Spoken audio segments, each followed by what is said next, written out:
नमस्कार, स्वागत है आपका। आप देख रहे हैं तेज इंडिया लाइव न्यूज और मैं हूं आपके साथ आदेश कुमार। आइए आपको दिखाते हैं दिन भर की कुछ खास छोटी और बड़ी खबरें तेज इंडिया लाइव न्यूज के साथ। आपको बता दें खबर जनपद बिजनौर के नगीना से, जहां व्यक्ति ने अपने ऊपर तेल डालकर किया आग लगाने का प्रयास। पीड़ित ने पेशकार पर दाखिल खारिज के नाम पर 70,000 रुपए की रिश्वत लेने का लगाया बड़ा आरोप। बता दें बड़ी खबर बिजनौर के नगीना से, जहां व्यक्ति ने अपने ऊपर तेल डालकर आग लगाने का प्रयास किया है। पीड़ित ने पेशकार पर दाखिल खारिज के नाम पर 70,000 रुपए की रिश्वत लेने का आरोप लगाया है। वहीं तहसीलदार कार्यालय परिसर के सामने तेल डालकर व्यक्ति ने आग लगाने का किया प्रयास। बता दें 70,000 रुपए की रिश्वत लेने को लेकर व्यक्ति ने आत्मदाह करने का किया प्रयास। परिजनों ने तहसीलदार कार्यालय के सामने किया हंगामा। मौके पर पहुंची पुलिस व्यक्ति को अपने साथ ले गई। नगीना एसडीएम कोर्ट तहसीलदार कार्यालय परिसर का पूरा मामला। बिजनौर के नगीना से संवाददाता गुड्डू भारती की देखिए खास रिपोर्ट। रजिस्ट्रार साहब से लेके यहाँ लगा दी थी अंदर। उसके बाद नायब तहसीलदार बोले 70,000 रुपए लेंगे, तुम्हारा दाखिल खारिज कर दिया जाएगा। क्या नाम है? हमने 70,000 रुपए दिए नायब तहसीलदार अजब सिंह राणा को, जिसके मेरे भाई ऑडियो रिकॉर्डिंग भी मैंने तहसीलदार नगीना को और नायब नाजिर को उपलब्ध करा दी थी मेरे भाई आदिल अब्बास। किस बात के लिए था? 70,000 रुपए नामांतर करने के लिए, जबकि हमने कहा हमारा तो जैनमन काम है, हमसे कैसे पैसे ले रहे हो आप? कहा नहीं पैसे लेंगे, तो हमने दे दिए। उसके बाद हमारी फाइल जबरदस्ती पैसे दे दिए थे आपने? नहीं जी, पैसे दे दिए थे, उसकी ऑडियो रिकॉर्डिंग हमारे पास है। उसके बाद हमारी फाइल धींगा धांगी से ऑर्डर पे लगा दी गई थी नायब तहसीलदार नगीना ने। उसके बाद धींगा धांगी करके एसडीएम साहब के थ्रू हमारी फाइल यहाँ तहसीलदार नगीना के यहाँ भेज दी गई। एसडीएम साहब बोले ये आशीष सक्सेना ही नए आए हैं आज ही 15 मई को, ये आपका काम कर देंगे, बिल्कुल ओरिजिनल काम करेंगे, सच्चाई का साथ देंगे। कौन करेंगे? आशीष सक्सेना जी। कौन है? हमें मिलवाए तहसीलदार नगीना जो है इस टाइम। इन्होंने हमसे कहा कि आपका काम कर दिया जाएगा। रोज तारीख पे तारीख लगाते रहे, हमने सर काम कर दो हमारा, बोले आपका काम कर दिया जाएगा। उसके बावजूद फिर हमने 70,000 रुपए की डिमांड इन्होंने भी करी कि मुझे 70,000 रुपए दे। हमने इन्हें भी 70,000 रुपए दिया थी पेशकार के थ्रू। किसे?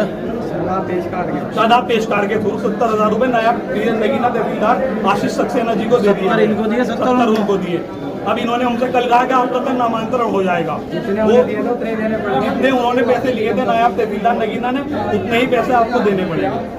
उसके बाद हमने इनको पैसे दे दिए। आज इन्होंने गलत ऑर्डर कर दिया फर्जी बेनामे का, जो कि 1999 का बेनामा है, जिनमें तायरा सायरा शकील अहमद को 1999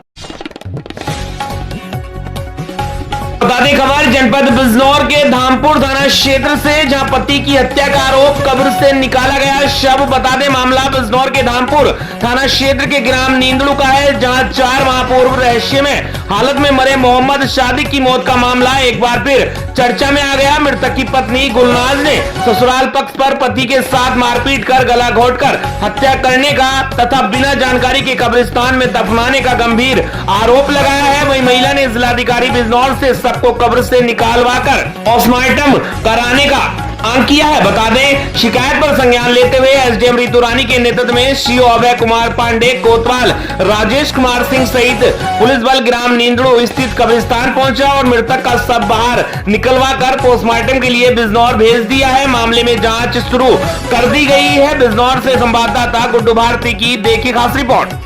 मामला ये है सर, इनमें जो ये शाह बिरादरी से है और इसमें ऐसा हुआ है कि लड़की जो उनकी वाइफ थी मरने वाले को, उनको कुछ एतराज़ हुआ कि भाई मेरा आदमी को गलत तरीक़े से मारा गया। कोई भी उन्होंने इल्ज़ाम लगाया गला घोटने का या कुछ भी देने का। लड़के वाले इस बात से सहमत नहीं है, फिर भी उन्होंने अपनी आगे जो एप्लीकेशन दी और शिकायत करी, तो उसको आधार पर आज हमारे नींदू को खबर खुद रही है ये। लेकिन नींदू वाले इस बात से सहमत नहीं, बहुत गलत काम हुआ ये, हमें दुख है सब कुछ बात का। तो हम तो यही चाहते थे कि फैसला हो जाए और इस तरह भी ना हो, हमारे समाज में भी अच्छा नहीं लग गया। तो इस बार आधार पे खबर खुद रही, आज समझाने की कोशिश करी, इन्होंने कुछ नहीं कर पाए है।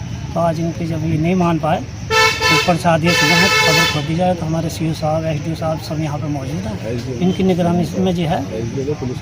पूरा प्रकरण है श्रीमती गुलनाज पत्नी मोहम्मद सादिक, इनके द्वारा एक शिकायती प्रार्थना पत्र दिया गया था कि जो इनके पति की मृत्यु हुई है, उस मृत्यु इन्होंने संदिग्ध उसमें बताया था। इनका कहना था कि इनके पति की मृत्यु मारपीट के कारण हुई है और गला दबाने के कारण। इस शिकायती प्रार्थना पत्र के क्रम में जिलाधिकारी महोदय के द्वारा डेड बॉडी को पुनः कब्र से निकालकर उसका परीक्षण करने के आदेश निर्गत किए गए थे, जिसके संबंध में आज ये पूरी कार्रवाई संपन्न की गई है। धन्यवाद। बता दें खबर जनपद बिजनौर के थाना कोतवाली देहात क्षेत्र से, जहां कोतवाली देहात क्षेत्र में दहेज में कार नहीं मिलने पर दूल्हा बारात लेकर नहीं आया। हाथों पे मेहंदी लगाए बैठी बिना माँ बाप की बेटी बारात का इंतजार करती रह गई, लेकिन दूल्हा बारात लेकर नहीं आया। बता दें दरअसल यह तस्वीरें बिजनौर की हैं, जहां तस्वीरों में दिख रही इस लड़की का नाम गुलफ्सा परवीन है, जो यह कोतवाली देहात के गांव हिंदूपुर की रहने वाली है। गुलफ्सा के माता पिता भी इस दुनिया में नहीं है, वो अनाथ है। खानदान के लोगों ने मिलकर उसका रिश्ता अमरोहा जिले के इस्लाम नगर के रहने वाले सलमान पुत्र असलम से किया था, पर दूल्हा बारात लेकर नहीं पहुंचा। दूल्हे ने दहेज में कार की डिमांड की, मांग पूरी न होने पर दूल्हा बारात लेकर नहीं आया। युवती पक्ष ने लोगों ने बारात के खाने सहित ठहरने का भी इंतजाम कर लिया था। इस घटना से दुल्हन पक्ष में हड़कंप मच गया। शादी की खुशियां गम में तब्दील हो गई। दुल्हन हाथों में सुर्ख मेहंदी लगाए बैठी रही, सिर्फ बारात का इंतजार करती रही। पीड़ित ने बताया कि उसने इस पूरे मामले की शिकायत पुलिस से की है। उधर पुलिस भी पूरे मामले की जांच पड़ताल में जुट गई है। बिजनौर से संवाददाता गुड्डू भारती की देखिए खास रिपोर्ट। लेकिन आई नहीं है और सारा कुछ इंतजाम है घर पे भी।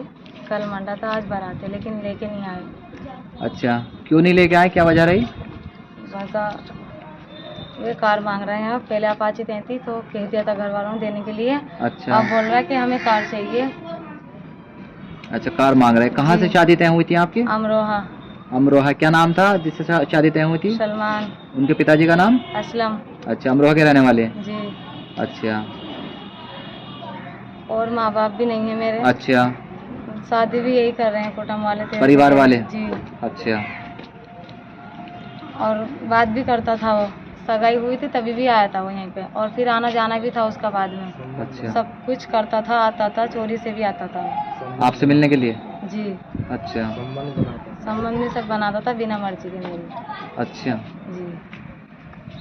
बोलता था कि शादी तो कल भी होएगी तो आज ही कर ले, क्या हुआ। अच्छा।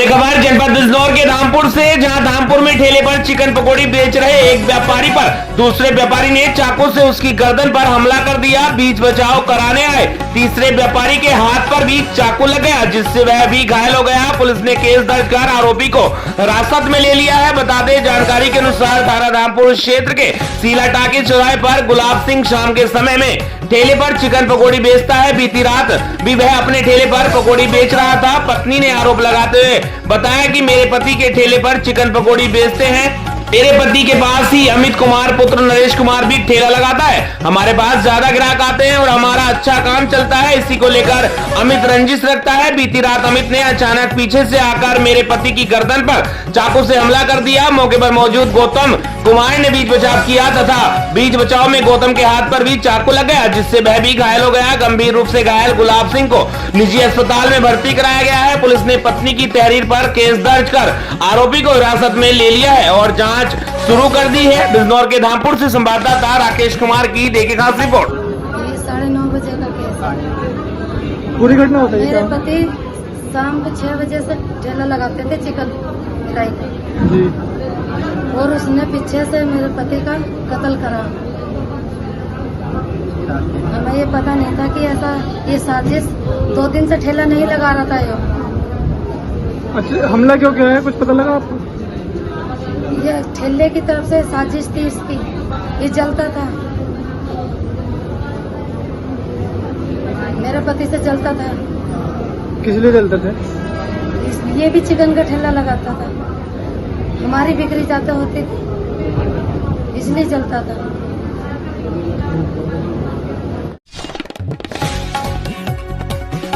को बता दें खबर उत्तर प्रदेश के जनपद शामली से, जहां शामली जनपद के बिलोकोन में खाद्य एवं रसद विभाग में कार्यरत आपूर्ति निरीक्षिका दीपा वर्मा का गैर जनपद में तबादला हो गया। इसी वजह से विभाग के एक ठेकेदार के आवास पर कस्बा ऊन में दीपा वर्मा का विदाई समारोह आयोजित किया गया था, जिसमें बिलोक के अलावा दूसरे खंड विकास क्षेत्रों से भी अन्य गणमान्य व्यक्ति आए थे।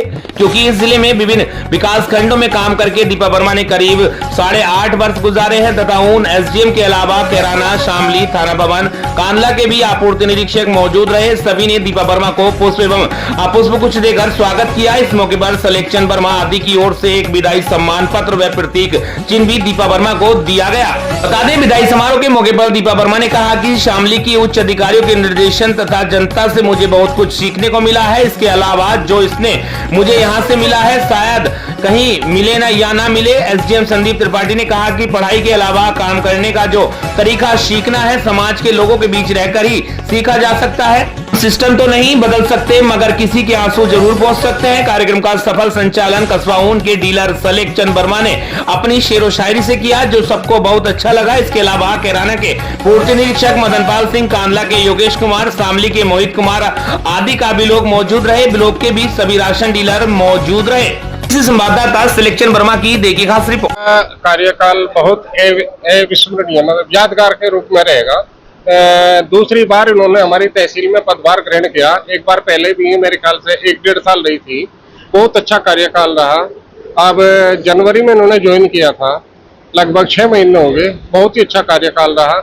सबसे बड़ी बात इनकी ये रही कि जो आम जनता की शिकायतें आती थी से समय उनका निस्तारण होता था। ऑफिस आना, क्या नाम, बेल्ट में घूमना और किसी को कोई परेशानी ना हो। कोई गरीब आदमी मान लीजिए राशन कार्ड से वंचित है, ढूंढ के उसका राशन कार्ड बनाना। अभी 0 पावर्टी के कुछ राशन कार्ड बनने थे जो शासन की मंशा थी। मेरे ख्याल से गांव देहात में इन्होंने मुझे कहा भाई मेरे साथ चलो, मुझे रास्ते का नहीं पता, क्योंकि इन्हें पता भी नहीं रास्ते में। हम इसी क्षेत्र के आदमी हैं, तो मैं इनके साथ कम से कम 8-10 जगह गया। प्रधानों से मिला, जिला पंचायत के मेंबरों से मिले कि भाई इनके राशन कार्ड बनवा दो, गरीब आदमी जनता से लाभान्वित रहे, इससे राशन से लाभान्वित हो जा। ये चाहती थी कि जो गवर्नमेंट की योजनाएं हैं वे सब एक समाज के छोटे आदमी तक पहुंचे, और जितना मैं कर सकती हूँ, जिस लायक में हूँ, उसके लिए दिन रात तत्पर रही और उन्होंने काम भी किया बहुत। और रही बात उसकी, तो हम तो ये कहते हैं भाई जहाँ भी जा रही हैं खुश रहें, अच्छा कार्यकाल रहे, तो हमारी तो यही वो है कामना। सलीक जी मेरा पहला जिला है, पहली पोस्टिंग है। बहुत प्यार, बहुत सम्मान इस जिले से मिला मुझे। जो भी सीखा यहीं से सीखा और बहुत प्यारा जिला है। बहुत अच्छा लगा यहाँ काम करके। ठीक, थैंक यू।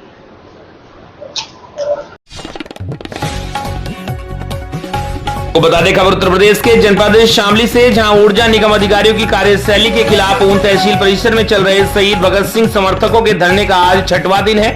समर्थन को लाइब्रेरी के छात्रों और किसान मजदूर यूनियन के नेता विनोद निर्वाल आदि ने भी समर्थन दिया। शहीद भगत सिंह युवा समिति के अध्यक्ष दीपक चौधरी के संयोजन में चल रहे धरने प्रदर्शन को समर्थन देने पहुंचे विनोद निर्वाल ने कहा कि जितना करप्शन बिजली महकमे में है उतना किसी विभाग में नहीं है। बिजली विभाग द्वारा भ्रष्टाचार के नाम पर लोगों का खून पिया जा रहा है। विजिलेंस टीम का भी कोई भरोसा नहीं रह गया। ग्रामीण पूरी मजबूती के साथ इस धरने को चलाए हुए अपनी पूरी टीम धरना प्रदर्शनकारियों के साथ है। लड़ाई आर पार की लड़ी जाएगी। बता दें कि 29 मई में विजिलेंस टीम द्वारा 5 लोगों के खिलाफ अनियमितता का मुकदमा दर्ज कराया गया था। हालांकि इस मामले में आपसी समझौता भी हो गया था, लेकिन ऊर्जा निगम द्वारा फिर भी भारी भरकम धनराशि वाले नोटिस भेजे गए। दूसरी ओर पुलिस पर भी एक पक्षीय कार्रवाई करने का आरोप लगा है। धरना संयोजक दीपक चौधरी ने बताया कि बिना किसी सकारात्मक परिणाम के धरना प्रदर्शन उठने वाला नहीं।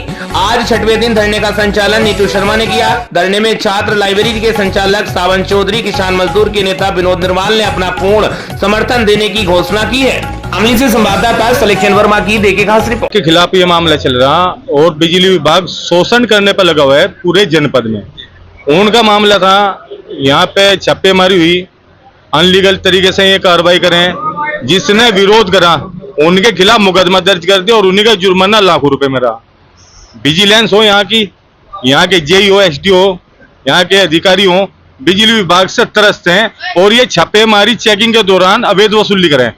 जिसके घर में विजिलेंस जाएगी 10 जगह छापेमारी करेगी। हमने कहा भाई जिसके यहाँ छापेमारी उससे तुरंत चेकिंग रिपोर्ट भर के दो, नहीं देते।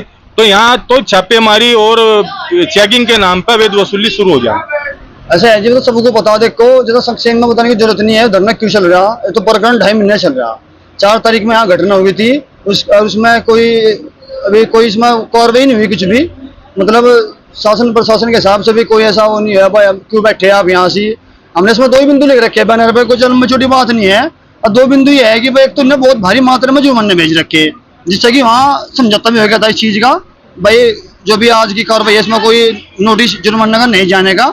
और एक ही है इसमें यहाँ वो भी बात तय हुई थी 2 आदमी के बीच में चौकी में कि भाई इसमें कोई FIR नहीं होने की, कोई तहरीर नहीं होने की किधर से भी। फैसला हुआ था इसमें समझौता होगा था, फैसला होगा था, SO साहब थे, एक्शन साहब थे, सब थे इसमें। तो भाई ये है कि मतलब तन सही चल रही सरकार की, बिजली वालों की। पर हम तो एक बात बताना चाह रहे थे, कोई जो बैनर लग रहा है भगत सिंह युवा समिति का लग रहा और इस पर भगत सिंह का फोटो लग रहा और भगत सिंह के बारे में हर बच्चा जाने है, देश विदेश सब जाने है कि वो किस विचारधारा के आदमी थे। इसी विचारधारा के आदमी हम यहाँ सब बैठे। को बता दें खबर उत्तर प्रदेश के जनपद इटावा से, जहां शहर इटावा में कथावाचक की पिटाई पर बवाल, थाने का किया घेराव और हुआ पथराव। बता दें इटावा के बकेवर में कथावाचक की पिटाई के विरोध में यादव संगठन और अहीर रेजिमेंट से जुड़े बड़ी संख्या में लोग सड़कों पर उतर आए। प्रदर्शनकारियों ने बकेवर थाने को घेर लिया। जब पुलिस ने समझाने की कोशिश की तो नोकझोंक के बाद भीड़ उग्र हो गई और पुलिस की गाड़ी पर पथराव कर दिया, जिससे एक वाहन क्षतिग्रस्त होने की खबर है। स्थिति बेकाबू होती देख प्रशासन ने 12 थानों की फोर्स बुला ली। भीड़ को तितर बितर करने के लिए पुलिस ने हल्का बल प्रयोग किया और दावा है कि हवाई फायरिंग भी हुई है। फिलहाल 12 प्रदर्शनकारियों को हिरासत में लिया गया है। क्षेत्र में तनाव बरकरार है। इटावा से संवाददाता बंटू सिंह की देखिए खास रिपोर्ट।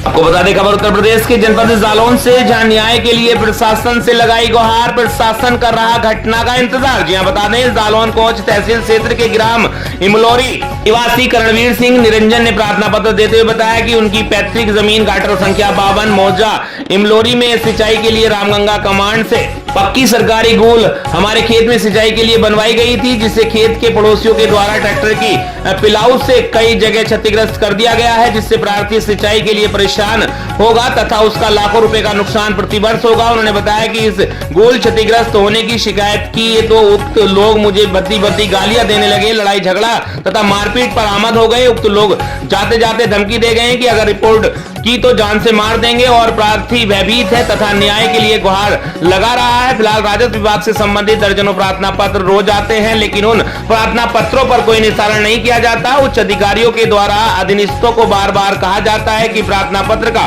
गुणवत्तापूर्ण निस्तारण किया जाए, लेकिन ऐसा नहीं होता है।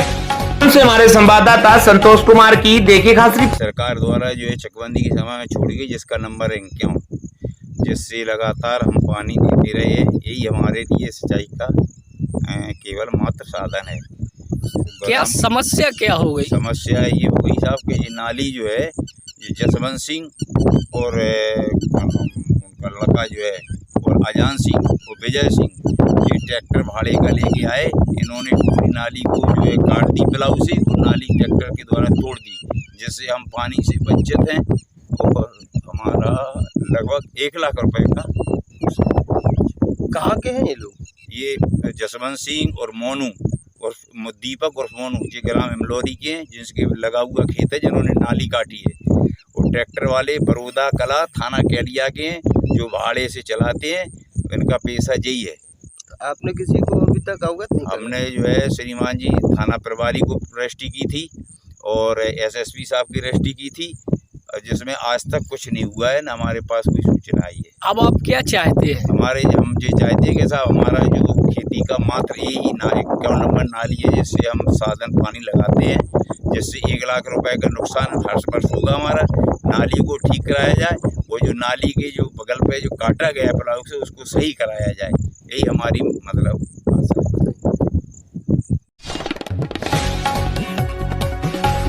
बड़ी खबर बिहार के बगा पश्चिमी चंपारण से, जहां बगा पुलिस द्वारा की गई भारी मात्रा में अंग्रेजी शराब बरामद। बता दें बगा पुलिस जिले के पथवरिया थाना क्षेत्र अंतर्गत गुप्त सूचना मिली कि अनिल यादव बिरती थाना पथवरिया जिला पश्चिमी चंपारण के घर में भारी मात्रा में शराब रखी गई है। उक्त सूचना के सत्यापन एवं छापेमारी हेतु पुलिस अधीक्षक सुशांत कुमार सरोज के निर्देश अनुसार सहायक पुलिस अधीक्षक सह अनुमंडल पुलिस पदाधिकारी रामनगर के नेतृत्व में एक विशेष टीम का गठन किया गया। विशेष टीम द्वारा छापेमारी के क्रम में अभियुक्त अनिल यादव शाकिन बिरती थाना पथवरिया जिला पश्चिमी चंपारण के घर पर कुल 776.8 लीटर अंग्रेजी शराब बरामद की गई है। बगा से संवाददाता सोहन निषाद की की खास रिपोर्ट। भारी मात्रा में 8 PM का 45 कार्टून, इसमें 48 पीस था शराब का, 388.8 लीटर। फिर रॉयल एस्टेट का 14 कार्टून था, 24 पीस था। प्रत्येक बोतल 325 ml का था, 126 लीटर। फिर रॉयल एस्टेट का दूसरा कार्टून था, 4 कार्टून 12 पीस था, वो 750 ml का था, वो 36 लीटर हुआ। और किंग फिशर का भी 18 कार्टून था और वो 226 लीटर। कुल 776.8 शराब की बरामदगी हुई, गिरफ्तारी हुई है। और इसके पीछे जो और भी जो अपराधी शामिल हैं, मैं नाम में शेयर नहीं कर रहा हूँ, नेम की कुछ भी हमने कराया है, उसे बहुत जल्द गिरफ्तार करेंगे। और ये हम लोग का ये लगातार ये आसन चुनाव सामने है और लगातार हम लोग अवैध शराब कार्रवाई कर रहे हैं। मैं आपसे शेयर करूँगा जनवरी से अब तक बगहा पुलिस की इस शराब के मामले में क्या उपलब्धि रहा है, तो मैं अब शेयर कर रहा हूँ। लगभग 483 कांड दर्ज हुआ है।